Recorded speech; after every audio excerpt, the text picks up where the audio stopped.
We're just a few days out from the launch of the US HTC One, and in the office today, the Sprint version of the popular smartphone. I'm Aaron Baker from PhoneDog.com. This is the full review of the Sprint HTC One. Can it compete with the Galaxy S4? We'll find out in the full review.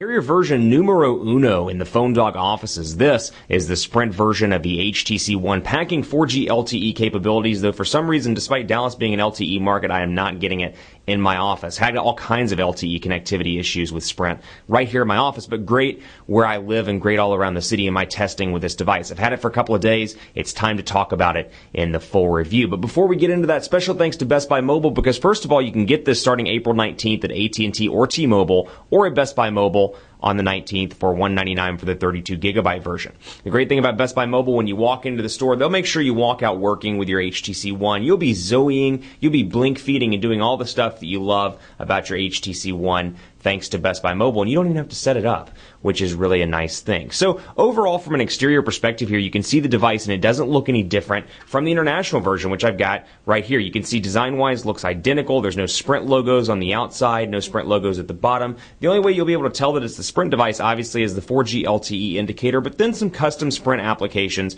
that, as you would expect, are installed out of the box. You've got a couple of different goodies here. You'll notice, if you're somebody like me, a stickler for this kind of stuff, you'll notice immediately the flashlight application doesn't come out of the box. But what you do get is Lookout Security. You get Mobile Zone, you get Parent Dashboard for this, and you get Kid Mode as well. So that's nice. That feature did translate over to the US versions. Qualcomm's enhanced application. Then you get some Sprint stuff down here. Sprint TV and Movies, Sprint Worldwide, because this is a global device. You get Google Shopper. Then you get that TV application, which I love so much from the international version. I love it just because you can go and play with it in the office and turn the TV off in the break room and laugh like a 6-year-old and run away. But that's just me. TV application, which we'll talk about in just a minute, and visual voicemail, which is free for the basic service.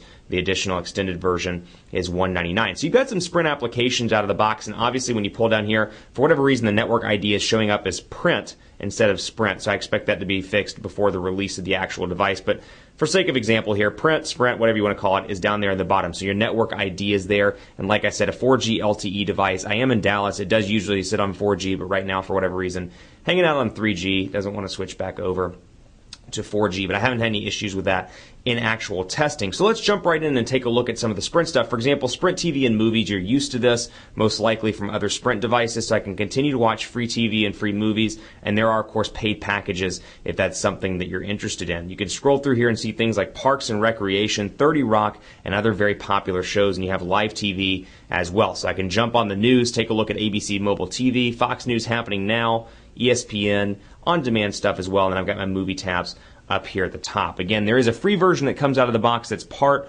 of your everything plan, and then, of course, you can pick up the extended version if you so desire. Sprint Worldwide, like I said, because it is a global device, you can call the number 1-888-226-7212 and activate this device when you're traveling overseas. So for those people that do travel, it's a great option to have. Specs-wise, same 1.7 gigahertz quad-core Snapdragon 600 CPU, same 2 gigabytes of RAM, 4.7-inch 1080p HD display. No changes to the overall look and feel. Get the ultra-pixel camera on the back with HTC Zoe and Blink feed. All of that stuff still accessible via the gallery. As you can see here, my photos and my camera shots, and then, of course, friends as well. So I can go in, if I were connected to Facebook, I'd see a ton of different albums that relate to my friends. But, of course, here are my camera shots as well. And I can organize these by album if I want to. I can share these, of course. And then I've got my HTC Zoe capabilities, just like I do on the global version. So I can click on Zoe, for example. I can take a quick Zoe of the floor.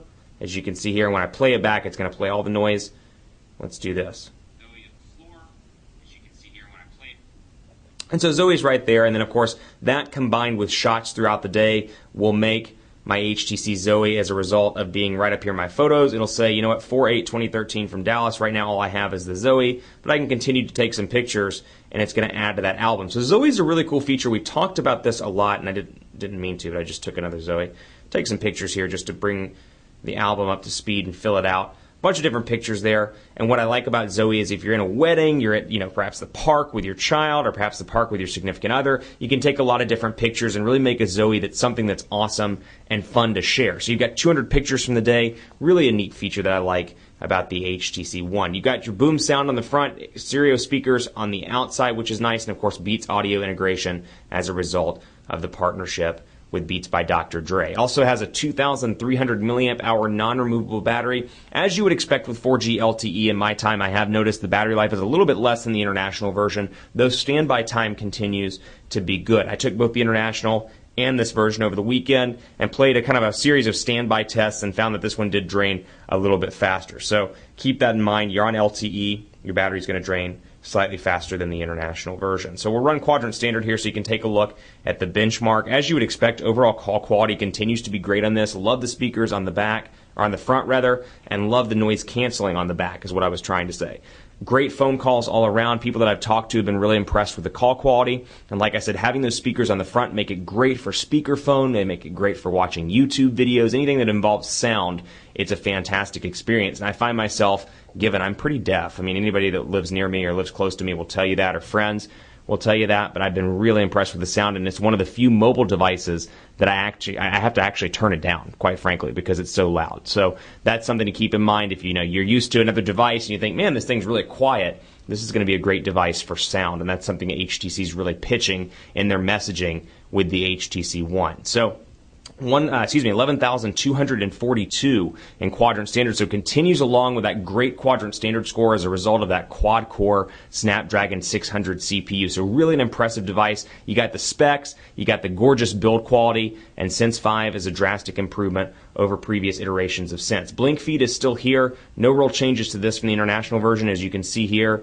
Got your topics and services, which PhoneDog, I'm proud to announce, will be in the topics and services under technology and science, and under either mobile or technology and science highlights. I just highlight all these and it shows up. So going to technology and science, if you get this device and you want your PhoneDog news on the fly with HTC Blink Feed, you've got it right there. And much like the international version, this does default out of the box as your home screen, but you can of course do traditional Android home screens like I've got right here, and you can see I've set it as home. So it's good to go out of the box when I unlock it, or relock it I should say, and unlock it, it defaults right to the home screen. So really an all-around great device. I'll finish it out by taking a look at speed test here, and take a look at these speed test numbers. It's kind of interesting on Sprint because my office, I'm in a 4G LTE coverage area usually, but they're having must have some cell site issues up here, some sort of tower issues, because I'm getting speeds of like, and this is on 4G LTE, as you can see right here, 1.84 megabits per second on the download, 0.28 megabits per second on the upload. Then as you can see in my testing at home and around where I live